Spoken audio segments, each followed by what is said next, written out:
अस्सलाम वालेकुम। 10th class biology chapter number 10 lecture number 2। आज आपके पास यहाँ पर जो है चैप्टर हमारे पास नेम है जी गैसियस एक्सचेंज का। लेक्चर नंबर 1 में हमने गैसियस एक्सचेंज का इंट्रो पढ़ा था कि गैसियस एक्सचेंज कहते किसको हैं।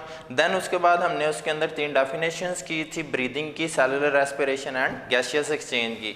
देन उसके बाद हमने क्या किया था, गैसियस एक्सचेंज इन प्लांट्स, उसको जो है ना वो हमने पढ़ा था।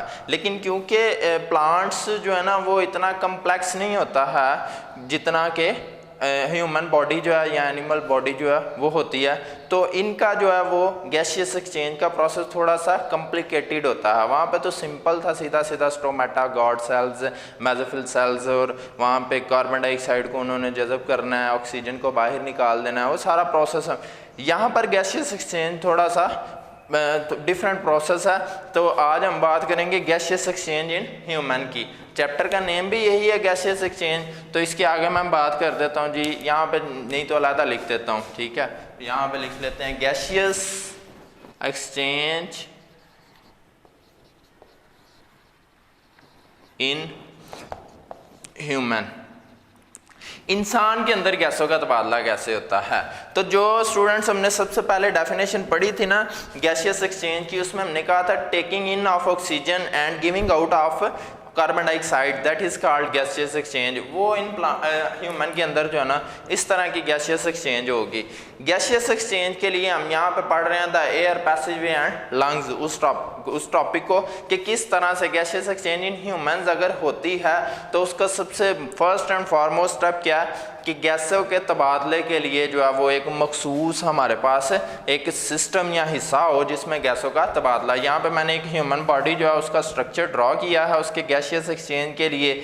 सबसे पहले बात करते हैं, मैं इसको डिस्क्राइब करता हूँ। आपने ये जो मैंने डायग्राम के अंदर, ये बड़ा इजी प्रोसेस है इस टॉपिक को याद करने का। टॉपिक थोड़ा लेंथी है लेकिन इसको याद करना तब इजी हो जाएगा जब आप इसको जो है वो डायग्राम को बना के, तो डायग्राम के ये इसके सारे जो है वो पार्ट्स उनको याद कर लेंगे, तो इन्हीं को स्टेप बाय स्टेप बताते जाएंगे तो हमारा टॉपिक जो है वो कंप्लीट हो जाएगा इंशाल्लाह। तो यहाँ पे बात कर रहे हैं हम कि गैसियस एक्सचेंज के लिए सबसे पहले हवा का रास्ता जो है, जैसे ये मैं बोल रहा हूँ ना, तो हमारी खुराक का और हवा का रास्ता जो है, ठीक है, वो आपको नज़र आ रहा है। नाक यहाँ पे सबसे पहले ये 2 हिस्सों पर, नेजल कैविटी, ठीक है, और नॉस्ट्रल्स, उन पर कंसिस्ट करता है। हवा का रास्ता नाक से होकर गुजरना है तो नेजल कैविटी जो है इसको आगे 2 हिस्सों में तकसीम कर देती है, 2 नॉस्ट्रल्स में डिवाइड करती है। वो यहाँ पे मैंने ये चीज़ बताई है कि ये देखें, ये सबसे पहला हिस्सा जो है वो नेजल कैविटी का है, ठीक है, ये वाली चीज़ जो है नेजल कैविटी के बाद ये ऊपर वाला हिस्सा, नीचे वाला जो इसको 2 पार्ट्स में आगे डिवाइड कर देता है। हमारे नाक के 2 हिस्से जो हैं ये इसको 2 नॉस्ट्रल्स में डिवाइड कर देता है, ठीक है, ताकि हवा जो है वो आगे गुजर सके। अब इसी चीज़ पे मैं एक डिस्कस करता हूँ यहाँ पे कि हमारे जो नाक के अंदर, नॉस्ट्रल्स के अंदर जो बाल होते हैं, ठीक है, नेजल कैविटी के अंदर बाल और म्यूकस, इनका क्या किरदार होता है, ठीक है। जब हम हवा को अंदर इनहेल करते हैं, नाक के जरिए से हवा को अंदर लेकर जाते हैं, तो हवा के अंदर आने वाले जितने भी डस्ट पार्टिकल्स, देन उसके बाद अगर कोई भी माइक्रो ऑर्गेनिजम्स या कुछ भी अगर बैक्टीरिया या ऐसे छोटे ऑर्गेनिजम्स जो बीमारी का बायस बनते हैं, तो ये बालों का काम क्या होता है, उनको रोक लेते हैं, उधर ही अटका देते हैं। और म्यूकस का काम क्या होता है, हमारे जिस्म का बॉडी टेम्परेचर जो है और हमारा हीरिंग बैलेंस जो है उसको बैलेंस रखना, हमारे सुनने की जो क़ुव्वत समात है उसको भी बैलेंस रखता है। और उसके साथ साथ जो गुदूद, जो एक्स्ट्रा गुदूद होते हैं हमारे जिस्म, म्यूकस के ज़रिए से हमारे जिस्म से, नाक के ज़रिए से बाहर निकल आते हैं। तो नेजल कैविटी के अंदर ये हो गया सबसे पहला प्रोसेस। म्यूकस का यहाँ पे मैं मेंशन कर देता हूँ, ठीक है, जो उसके अंदर लिक्विड होता है उसको म्यूकस का नाम दिया जाता है। अब यहाँ पे बात करेंगे इसके बाद नेक्स्ट प्रोसेस में क्या होता है जी। हमारे पास ये जो मुंह का खला होता है इसको ओरल कैविटी कहते हैं। आपने चैप्टर नंबर 9th क्लास में जो है वो इसमें पढ़ा था, चैप्टर के अंदर इसका सारा वो खुराक का जो प्रोसेस था कि वो किस तरह से उसको डाइजेस्ट करना, उसको हजम करना, ओरल कैविटी से लेकर, तो आपने उसके सारे प्रोसेस 1 by 1 जो है ना वो डिस्कस किए थे चैप्टर नंबर 9 के अंदर। अभी हम खुराक वाले हिस्से को 9th में पढ़ लिया है, अब हम गैसियस एक्सचेंज का हिस्सा जो है वो 10th में पढ़ रहे हैं। तो ये ओरल कैविटी जो है ये यहाँ से आके आगे ये जो नाली निकलती है जो कि खुराक के लिए और सांस के लिए दोनों के लिए एक ही हो जाती है, उसको नाम दिया जाता है फेरेंक्स का। क्या नाम दिया जाता है? फेरेंक्स का। ठीक है, नेक्स्ट फेरेंक्स क्या करती है? आगे दो हिस्सों में डिवाइड हो जाती है। फेरेंक्स जो जिन दो हिस्सों में डिवाइड होती है उसमें से एक, यहाँ पे ये मैं नाम मेंशन कर देता हूँ, आपके सिलेबस में ये वैसे नहीं लिखा हुआ, एसोफिगस। ये आपने 9th क्लास के अंदर पढ़ा था, इसको देखें हमने उसीलिए छोड़ दिया उसको। ठीक है, ये खुराक की नाली है जिसने आगे स्टमक तक जाना है और स्टमक के बाद फिर स्मॉल इंस्टेंटाइन, फिर देन लार्ज इंस्टेंटाइन, फिर इस तरह हमने वो आगे पैंक्रियाज और लीवर, उन सारी चीज़ों को डिस्कस किया था 9th क्लास में। लेकिन इस टॉपिक को हम यहाँ पे नहीं डिस्कस करेंगे, अभी हम बात कर रहे हैं एयर पैसेज वे की। तो फेरेंक्स क्या करता है? इसको दो हिस्सों में डिवाइड करता है। इस हिस्से को नाम दिया जाता है लैरिंक्स का और एक को नाम दिया जाता है एसोफिगस का।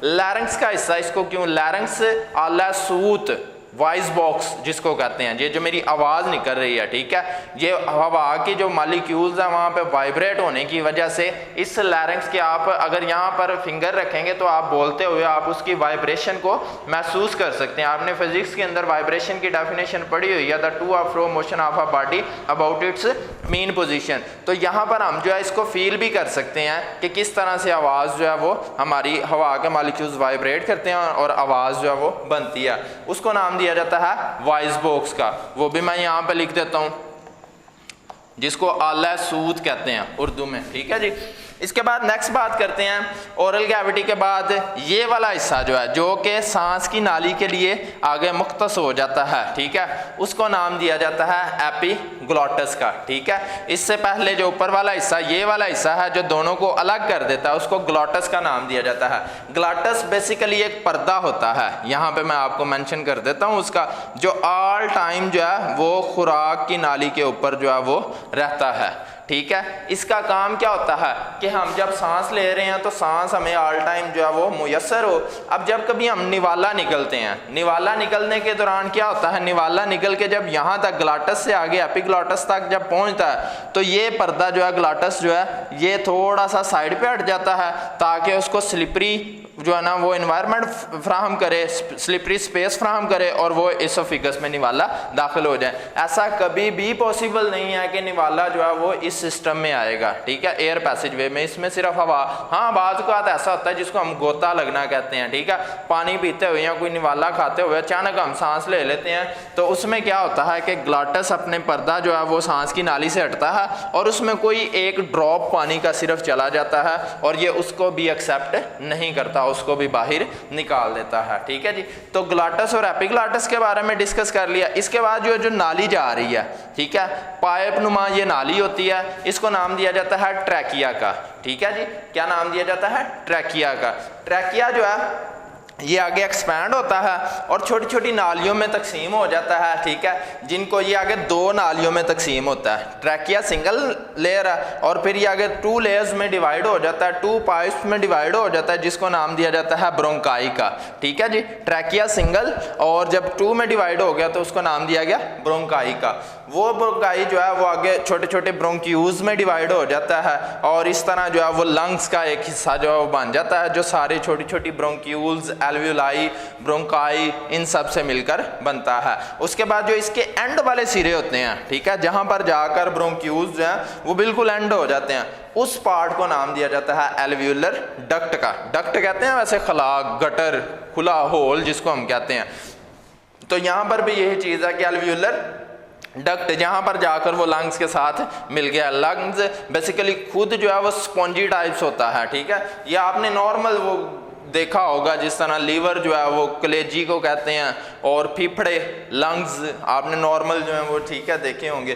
तो ये लंग्स का सिस्टम सारा इसकी वजह से बन रहा है। यहाँ पे उसने एक छोटे से पार्ट को, एक एल्वियोलर डक्ट को लेकर तो उसको एक्सप्लेन करना चाहा कि एक एल्वियोलर डक्ट जो है उसको माइक्रोस्कोपिक डेफिनेशन जब डायग्राम से उसको एलैबोरेट किया है तो उसमें उसने बताया है कि किस तरह से आर्ट्रियूल्स और वेंट्रियूल्स दोनों उसके अंदर जो है वो क्या करते हैं, गैसियस एक्सचेंज के दौरान ब्लड से कार्बन डाइऑक्साइड को जज़ब कर लेते हैं और वहाँ से जो ऑक्सीजन होती है जो कि गैसियस एक्सचेंज के दौरान वो खुद लेके आया उसको वो उसके अंदर जो ब्लड के अंदर जो है वो एब्जॉर्ब कर देते हैं। तो मीन्स कि यहाँ पर तबादला हो रहा है गैसों का, यहाँ पे ये सारा सिस्टम जो है ये प्रोवाइड कर रहा है गैसों को, एक रास्ता फराहम कर रहा है। द एयर पैसेज वे, इसीलिए वहाँ पे उसने लिखा हुआ है कि हवा के गुजरने का रास्ता, एंड लंग्स, गुजरने के रास्ते के बाद जो हिस्सा बनता है वो क्या है, उसके लंग्स। और लंग्स में आके क्या होता है, गैसियस एक्सचेंज होती हैं ब्लड के अंदर से,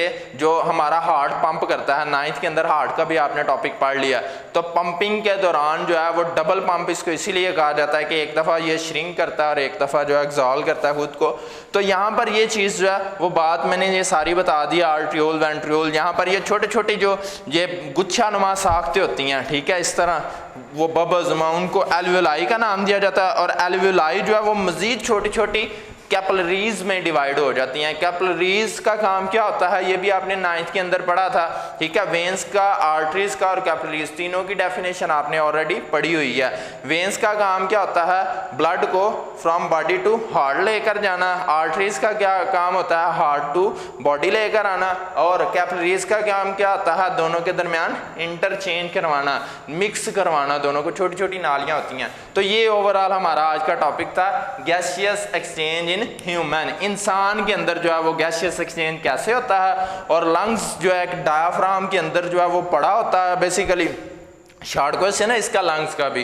तो डायाफ्राम के अंदर जो पड़ा होता है, दो ये हमारे पास राइट और लेफ्ट साइड पे, जिसके अंदर ट्रैकिया जो है वो दो ब्रोंकाई में डिवाइड होती है, और ब्रोंकाई आगे ब्रोंक्यूल्स में, ब्रोंक्यूल्स जो है वो आगे एल्वियोलाई में, एल्वियोलाई एल्वियोलर डक्ट्स में, एंड देन उसके बाद जो है उसके अंदर वो सारा कैपिलरीज जो है वो गैसियस एक्सचेंज करते हैं। तो आज का हमारा जो टॉपिक है ये यहीं पे ख़त्म होता है, गैसियस एक्सचेंज इन ह्यूमन का। तो अल्लाह हाफिज़।